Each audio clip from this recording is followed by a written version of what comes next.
Once there was a woodcutter with two children and their stepmother. The boy's name was Hansel, and the girl's name was Gretel. They lived so poorly that sometimes there was not even anything to eat. And then one evening he lay in bed, pondering how to feed the children further. His wife advised him to have children in the forest, light a fire, give a piece of bread each and leave them there, not all four of them die of hunger. But the woodcutter did not agree. And until then, his wife persuaded him that he finally agreed. And the children, because of hunger, also could not sleep and heard everything that their stepmother said to their father. And when the parents fell asleep, Hansel secretly rushed out of the house. The moon was shining brightly, and the white stones glittered like coins. Hansel pocketed as many of them as he could fit. Then he returned home and the children went to bed. In the morning, the stepmother came to the children, gave each of them a piece of bread, and they all went to the forest together. On the way, Hansel threw out white stones one by one.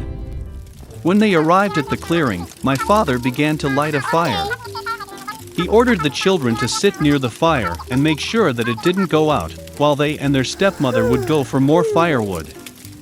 They sat, tired, and fell fast asleep. When the children woke up, it was a dark night all around. And when a full month had risen in the sky, Hansel took his sister by the hand and went, looking for the way through the pebbles, which glittered like new coins, and showed them the way. They walked all night long, and at dawn they came to their father's house.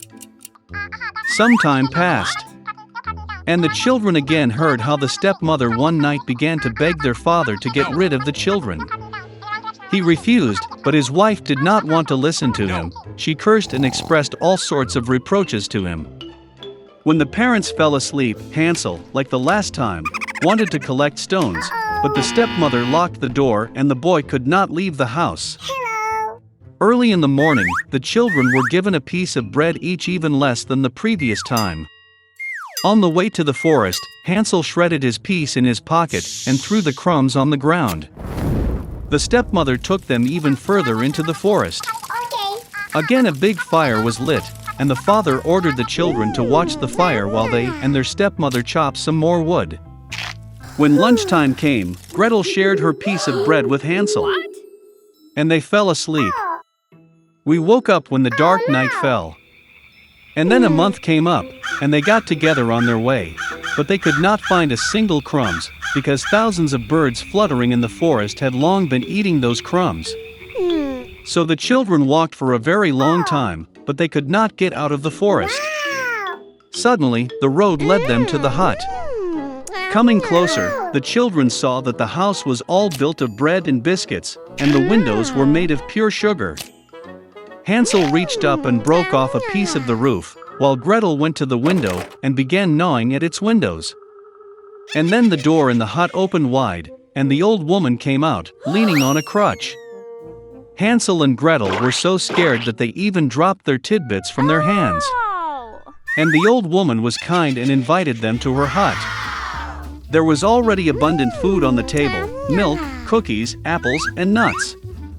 After dinner, the old woman made 2 clean beds for the children, and Hansel and her sister thought they were in heaven. But the old woman only pretended to be affectionate, but in fact she was an evil witch, who built her bread hut for this purpose in order to lure children. Early in the morning, while the children were sleeping, she took Hansel and put him in a small cage. And she ordered her sister to do everything that the wicked witch demanded of her. The old woman decided to fatten the boy in order to eat him later. So Gretel began to cook the most delicious food for Hansel, and she herself got nothing but leftovers. Some time passed, and the boy did not get fat. Then the old woman did not want to wait any longer, and decided to cook and eat Hansel. She ordered Gretel to light the stove and apply water. When the stove warmed up, the old woman ordered her to climb into the stove and see if it was hot enough. So she wanted to push the girl into the fire and bake her. But Gretel knew what was on her mind. She said that she did not know how to get in there, and asked the witch to show herself. The old woman got angry and climbed into the oven. Then Gretel pushed her and slammed the shutter behind the witch. Wow, how terribly the old woman hauled them. Gretel, meanwhile, rushed to Hansel and opened the cage. Having freed their brother, they went to the witch's room, in which there were boxes of pearls and precious stones in all corners, filled their pockets with them, and went home. For several days the children were looking for their way back. The forest seemed more and more familiar, and at last they saw their father's house in the distance. How glad he was to see his children alive. Hansel and Gretel poured on the floor all the pearls and gems they had taken from the witch. There was no need to think about food. And they began to live, live, and rejoice. And the father drove the evil stepmother out of the house. Once upon a time there was a little, nice girl. She was sweet to everyone who only saw her. But she was the loveliest and dearest of all to her grandmother, who did not even know what to give her beloved granddaughter. Once she gave her a red velvet hat. And since this hat was very suitable for her, and she did not want to wear anything else, they began to call her Little Red Riding Hood. Once her mother asked to take a piece of cake and a bottle of wine to her grandmother. They say that she is both sick and weak, it will be good for her. She ordered my mother not to run away from the road, otherwise she would fall and break the bottle, and then grandmother would get nothing. And when she comes to her grandmother, so that she does not forget to say hello to her. Little Red Riding Hood obeyed, took the presents and set off. And my grandmother lived already behind the forest, half an hour walk from the village. And as soon as Little Red Riding Hood entered the forest, she met a wolf. The girl, however, did not know what kind of fierce beast it was, and was not in the least afraid of him. She greeted politely. The wolf also behaved very decently, so Little Red Riding Hood told the wolf that she was bringing gifts to her beloved grandmother. And while she was telling how to get to her grandmother's house, the wolf thought to himself how he could eat not only the old woman, but also a pretty girl. And then the wolf thought of showing Little Red Riding Hood a huge meadow with beautiful flowers. Little Red Riding Hood, as she looked at the many wonderful flowers, thought that it would be nice to bring grandmother a fresh bunch of flowers, because that would also please her. Yes, and ran away from the road to the side, and began to collect flowers. Slightly picking one flower, as the other beckons her, it is even better, and she will run after that. And so it went further and further into the depths of the forest. And the wolf ran straight to grandmother's house and knocked on the door.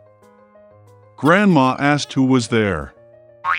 And the wolf replied in a thin voice that it was Little Red Riding Hood who brought the pie and wine. The old woman believed and ordered to press on the latch and enter. The wolf pressed the latch, the door flew open, and he ran to his grandmother's hut. He rushed to grandmother's bed and swallowed it at once. Then he put on his grandmother's dress and her cap on her head, went to bed and waited. Meanwhile, Little Red Riding Hood ran and ran after flowers, and when she collected as many of them as she could carry, then she again remembered about her grandmother and went to her house. She was very surprised that the door was wide open, and when she entered the room, she called out to her grandmother. There was no answer.